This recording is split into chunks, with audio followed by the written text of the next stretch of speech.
बर्तमान ration card रे आसीगला आउ एक बहुत ही बड़ा अपडेट जे आपण माने समस्त जानि रखिबा उचित। जदि आपणकर भी राशन कार्ड अछि आपण भी राशन कार्ड मागणा राशन सामग्री लाभ उठाई पारिबे।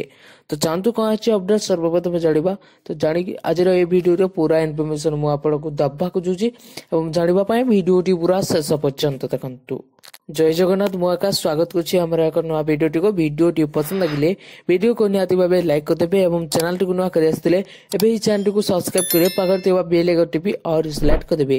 तेबे चाहतु कौन अच्छी अपडेट सर्वप्रथम जानवा। तो ओडिसा रे अछंती 40 लाख भोटर राशन कार्ड हिताधिकारी से मान को नवा राशन कार्ड रू बाद दिया जिवो। वर्तमान राज्य रे राशन कार्ड इक्वेसी जांच चलीथिबा बेले एथिरे अनेक नकली राशन कार्ड हिताधिकारी चिन्हट होचंती। एने राज्य खाद्य जोगाड़ और खाउटी मंत्री कुशल चंद्र पात्र सूचना देइछंती।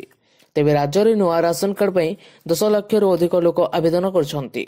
सेपरि चाल हिताधिकारी को चिन्हट करबा पई इक्वेसी जांच प्रक्रिया आरंभ होछि। तेबे गत 4 मास हैला इक्वेसी प्रक्रिया होछि। एतरे विभिन्न जिल्ला रे अनेक लोकंक मृत्यु होई साथिबा बेले सेमानक ना रे राशन कार्ड चालुतबा चिन्हट होछि बोली कुशल चंद्र पात्र मध्य सूचना दैछंती। ଏହା ଛଡ଼ା ସେ ଆହୁରି କହିଛନ୍ତି ଗତ ବର୍ଷ ଧରି ରାଜ୍ୟରେ ଯେଉଁ ପ୍ରକ୍ରିୟା ଚାଲିଥିଲା ସେଥିରେ ସ୍ୱଚ୍ଛତା ଆଣିବାକୁ ନୂଆ ପଦ୍ଧତି ଆଡ଼କୁ ଭୁଲ ନିୟମ ଦିଆଯାଇଛି। ତେବେ ଆମେ ଯୋଗ୍ୟ ହିତାଧିକାରୀଙ୍କୁ ଜାନୁଆରୀ ମାସରୁ ନୂଆ ରାସନ କାର୍ଡ ମଧ୍ୟ ଦେବାକୁ ଯୋଜନା କରିଛୁ। ତେବେ ଓଡ଼ିଶାରେ ପ୍ରାୟ 85 ଲକ୍ଷ ରାସନ କାର୍ଡ ରହିଛି। ଏହାଛଡ଼ା ଜାତୀୟ ଖାଦ୍ୟ ଅନ୍ତର୍ଗତ 3,26 କୋଟି ହିତାଧିକାରୀ ଉପକୃତ ହୋଇଛନ୍ତି।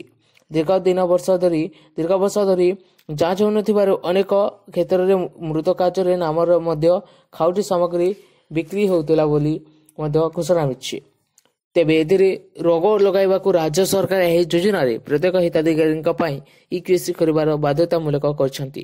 ତ ଆଜିର ଏହି ଭିଡ଼ିଓରେ ପୁରା ଇନଫର୍ମେସନ ପାଇଲେ ଆଉ ଯଦି ଆଗକୁ ଏମିତି କିଛି ଅପଡେଟ୍ ପାଇବା ପାଇଁ ଆମ ୟୁଟ୍ୟୁବ ଚ୍ୟାନେଲକୁ ସବସ୍କ୍ରାଇବ କରିଦେବେ।